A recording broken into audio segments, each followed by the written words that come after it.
Hello, boss chick bells and boss chick gents. We are here again with this tutorial of how I make my braids for my kinky crochet. Let's get straight to business. I usually use a side part, and making my side pattern, I make it slanting so that it balances on the person's face. The next is I will divide it and pack the other side of the braid, usually the larger side.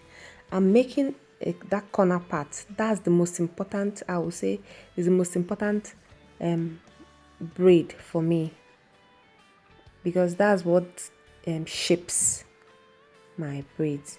I make it slanting so that when we are done with this crochet fixing, it looks natural. When you're looking at the person's face, it looks like the person made one just because it's slanting. If you make it straight, it's mostly looks obvious that it's a crochet. If you give it a brush, it also makes it obvious that it's a crochet, and that is why you should slant as much as possible. In as much as it didn't slant as I planned, because I was under tension doing this for a client who requested for this video. I didn't really get it right. Had it was a client hair that I was doing this on, I usually do a perfect job. Okay, back to business. So at the corner of the ear, you can see how I made that braid. It's very important too. It also shapes the hair, especially for when you want to pack it up. I'm still wearing my kinky crochet. I've carried it for a month, 4 weeks plus now, and it still looks natural. People don't believe I'm carrying a kinky crochet. That's the beauty of making your weaving in a neat way. So you can see what I'm doing. I'm also slanting the weaving that is in the pattern. My pattern is slanted, as you can see, towards the center. But if it's a center part, it's usually straight, but the side parts to make it easier.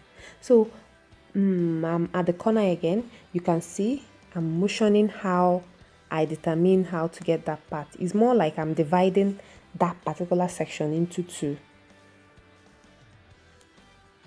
You can see, just if you carefully follow this, I bet you will not do crochet any other way. So you can see how the weaving went.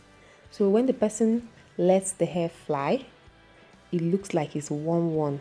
It takes it off the view. So I have done some of the braids here, as you can see. Forgive my stylist. It's our cleanup day, Monday.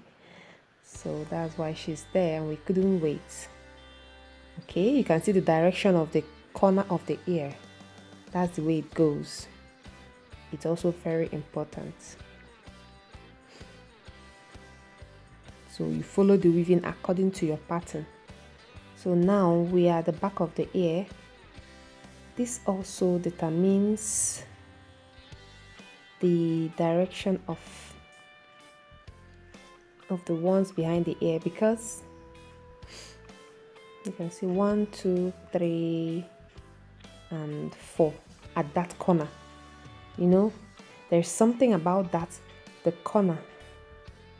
It's just like a soft mask on the person's head.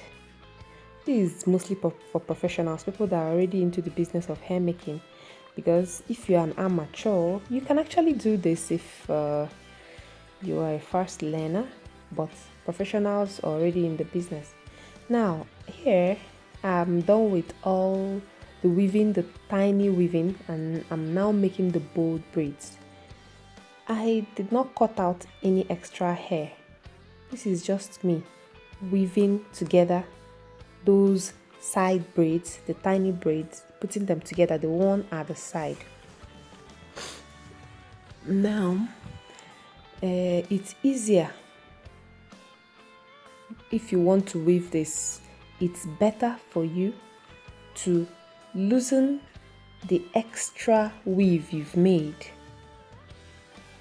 for each of these single braids.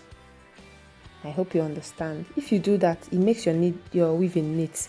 You can see my weaving is not neat. And as much as you can, because you are putting hairs together, try your best to release the tension so that you don't end up giving your client bumps. So for each braid that you pick, you release the tension.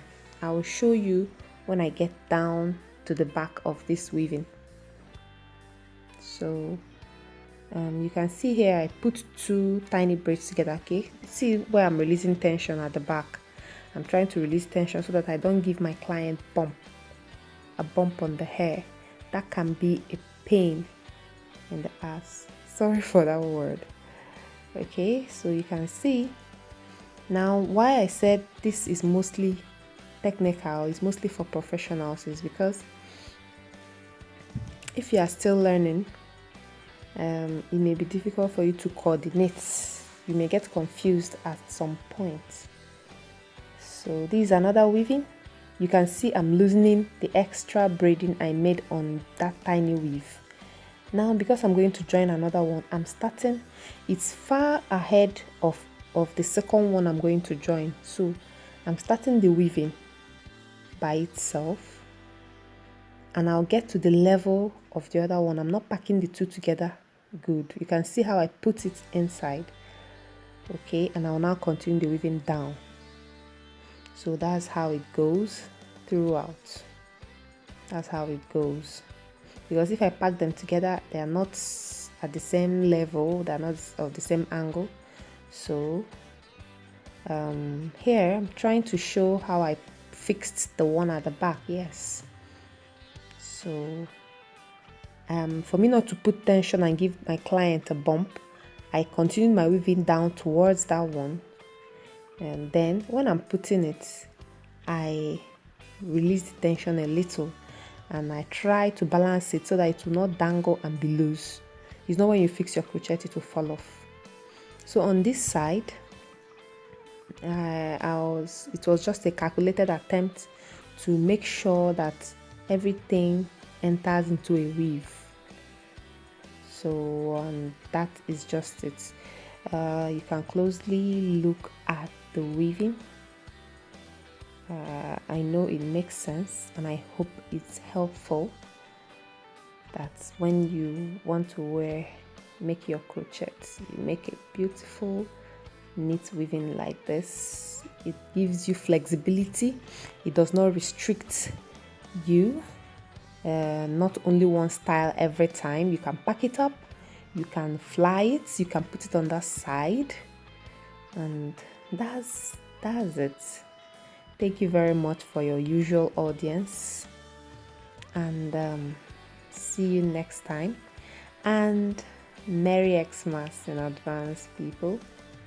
Thank you very, very much.